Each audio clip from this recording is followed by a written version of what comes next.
নমস্কাৰ এই মুহূৰ্তত লৈ আহিছোঁ এটা অতিকে গুৰুত্বপূৰ্ণ খবৰ। কাইলৈ যিহেতু 5টা লোকসভা সমষ্টিৰ বাবে দ্বিতীয় পৰ্যায়ৰ লোকসভা নিৰ্বাচনৰ ভোট গ্ৰহণ আৰু তাৰে ভোটাৰে এইবাৰ ভোট নিদিয়াৰ সিদ্ধান্ত গ্ৰহণ কৰিছে, ভোট বৰ্জনৰ সিদ্ধান্ত গ্ৰহণ কৰিছে 2000 ভোটাৰে। আৰু প্ৰশাসনৰ বিৰুদ্ধে ক্ষোভ হুজাৰি এনেদৰে নগাঁও সমষ্টিত একাংশ ভোটাৰে ভোট নিদিয়াৰ সিদ্ধান্ত গ্ৰহণ কৰা দেখিবলৈ পোৱা গৈছে। আমি সবিস্তাৰে খবৰটো লৈ অহাৰ চেষ্টা কৰিম। জনাইছোঁ এটা ডাঙৰ খবৰ এই মুহূৰ্তত যে ভোট বৰ্জনৰ সিদ্ধান্ত গ্ৰহণ কৰিছে 2000 ভোটাৰে। ৰাজপথলৈ ওলাই আহি এতিয়া প্ৰতিবাদী কাৰ্যসূচী ৰূপায়ণ কৰিছে এইসকল ভোটাৰে। ৰাজপথত ওলাই আহি প্ৰতিবাদ সাব্যস্ত কৰিছে ভোটাৰসকলে আৰু প্ৰশাসনৰ বিৰুদ্ধে ক্ষোভ হুজাৰি এই সিদ্ধান্ত গ্ৰহণ কৰিছে ভোটাৰসকলে। অৰ্থাৎ ভোট বৰ্জনৰ সিদ্ধান্ত গ্ৰহণ কৰিছে আৰু ভোট কেন্দ্ৰ দূৰত হোৱাৰ বাবেই প্ৰতিবাদ কৰিছে এতিয়া ৰাইজে। প্ৰতিবাদী কাৰ্যসূচী ৰূপায়ণ কৰিছে ভোট কেন্দ্ৰ দূৰত হোৱাৰ বাবে। ধিং সমষ্টিৰ বাটমাৰী ইছলামিয়া অঞ্চলৰ জনতাৰ ক্ষোভ আৰু কাইলৈ অনুষ্ঠিত হ'বলগীয়া ভোটদান নিদিয়াৰ বা ভোট গ্ৰহণ কেন্দ্ৰলৈ নোযোৱাৰ সিদ্ধান্ত গ্ৰহণ কৰিছে এতিয়া সকলোৱে। আৰু প্ৰশাসনক শীঘ্ৰেই ব্যৱস্থা গ্ৰহণৰ দাবী উত্থাপন কৰি এনেদৰে এতিয়া প্ৰতিবাদী কাৰ্যসূচী ৰূপায়ণ কৰা দেখিবলৈ পোৱা গৈছে। পুনৰবাৰলৈ কৰিছোঁ 2000 ভোটাৰে কাইলৈৰ দিনটোত ভোট নিদিয়াৰ সিদ্ধান্ত গ্ৰহণ কৰিছে ৰাজ্যত আৰু তাৰ পাছতেই ৰাজপথলৈ ওলাই আহি এতিয়া প্ৰতিবাদী কাৰ্যসূচী ৰূপায়ণ কৰিছে আৰু প্ৰশাসনৰ বিৰুদ্ধে ক্ষোভ হুজাৰি এই সিদ্ধান্ত গ্ৰহণ কৰিছে। আৰু লক্ষণীয় বিষয়টো হৈছে যে কাইলৈ অনুষ্ঠিত হ'বলগীয়া যি ভোট গ্ৰহণ কেন্দ্ৰ, সেই ভোট গ্ৰহণ কেন্দ্ৰ দূৰত হোৱাৰ বাবে এতিয়া সিদ্ধান্ত গ্ৰহণ কৰিছে যে তেখেতসকলে ভোট দিবলৈ নাযায়।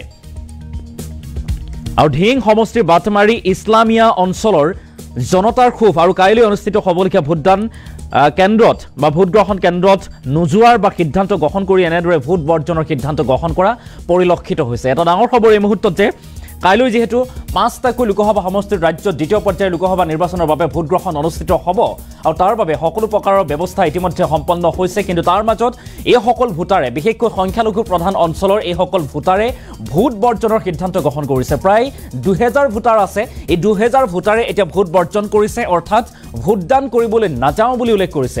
একমাত্ৰ কাৰণ হৈছে তেখেতসকলৰ অঞ্চলৰ পৰা ভোটদান কেন্দ্ৰ বা ভোট গ্ৰহণ কেন্দ্ৰ বহুত দূৰত আৰু দূৰ হোৱাৰ বাবে এনেদৰে এতিয়া তেখেতসকলে ভোট বৰ্জনৰ সিদ্ধান্ত গ্ৰহণ কৰিছে।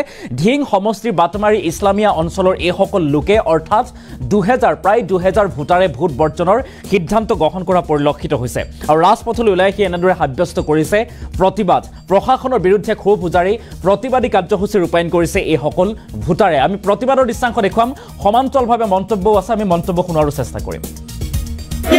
কেন্দ্র আমার লাগিবই, আমার কেন্দ্র আমার লাগিবই,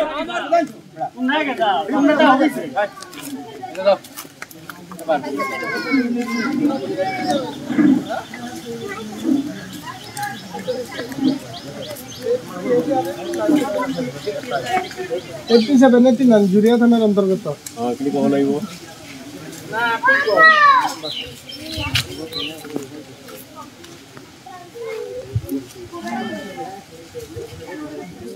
আমার কেন্দ্র আমার লাগিবই, আমার কেন্দ্র আমার লাগিবই, আমার কেন্দ্র আমার লাগিবই, আমার কেন্দ্র আমার লাগিবই, আমার কেন্দ্র আমার লাগিবই, আমার রাজুয়া চক্ৰৰ এলেকা জুৰিয়া থানাৰ এলেকাত বাটমাৰী গাঁৱৰ 88-89 ভোট কেন্দ্ৰ ভাৰত স্বাধীন হোৱাৰ পিছৰ পৰাই আমি সকলো ৰাইজে ইয়াত ভোট দি আছোঁ। সেই ভোট কেন্দ্ৰখন গাঁওবুঢ়া আখতাৰুল ইছলাম আৰু BLO মহিবুৰ ৰহমান তেখেত দুজনে ষড়যন্ত্ৰমূলকভাৱে এই ভোট কেন্দ্ৰ আমাৰ ৰাইজক নজনোৱাকৈ চক্ৰান্ত কৰি লৈ যায়, ইয়াৰ পৰা কাটি লৈ যায়।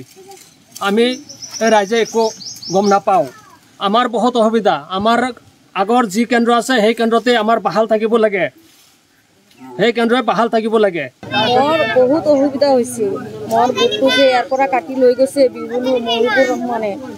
এতিয়া মই বাটামাৰী ইয়াৰ পৰা মই গৈ কেনে তাত ভোট দিবলৈ যাওঁতে মই বহুত অসুবিধা হৈছে। মই তাতে নাযাওঁ ভোট দিবলৈ। মোৰ গোটেই ৰাইজৰ মানুহবিলাক ভোট নিদিওঁ কালি। গাঁওবুঢ়া আৰু BLO ষড়যন্ত্ৰ কৰি তাৰা ভোট কেন্দ্ৰটা কাটি ইয়াৰ পৰ বহুত দূৰলৈ লৈ গৈছে। মোৰ অসুবিধা আছে যে তাত দূৰত মাইকী মানুহ লৈ যা ভোট দিব নোৱাৰিম। আৰু কেন্দ্ৰ নম্বৰ হ'ল 87 আৰু 88 এই দুইটা কেন্দ্ৰ একলগতে কাটি তাত ষড়যন্ত্ৰ কৰি লৈ গ'ল। আমাৰ পুৰাণ যে কেন্দ্ৰটো আছিল সেই কেন্দ্ৰটো ইয়াত ঘূৰাই দিব লাগিব। এইটো বহুত দিনৰ পৰা মই ভোট দিয়া আছোঁ ইয়াত। 1948 চনৰ পৰা ইয়াত ভোট দি আছোঁ। মই এই কেন্দ্ৰটো বহাল ৰাখিব লাগিব, নহ'লে মই ভোট নিদিওঁ। আমি ইয়াত আমাৰ যিটো ভোট কেন্দ্ৰ আছে ইয়াত আমি বহুত দিনৰ পৰা 1948 চনৰ পৰা মই আমালোকে ভোট দি আছোঁ। এতিয়া কেন্দ্ৰখন ইয়াৰ পৰা কাটি বাট মাৰি লৈ যায়। সেইকাৰণে আমাৰ যি অসুবিধা আছে ইয়াৰ পৰা বহুত দূৰ হয়। সেইকাৰণে আমি বিচাৰোঁ আমাৰ পুৰণি ভোট কেন্দ্ৰটো আমাৰ ইয়াতেই থাকিব লাগে। ৰাজহুৱা চক্ৰৰ এলেকা জুৰিয়া থানাৰ এলেকাত বাটমাৰী গাঁৱৰ 88-89 ভোট কেন্দ্ৰ ভাৰত স্বাধীন হোৱাৰ পিছৰ পৰাই আমি সকলো ৰাইজে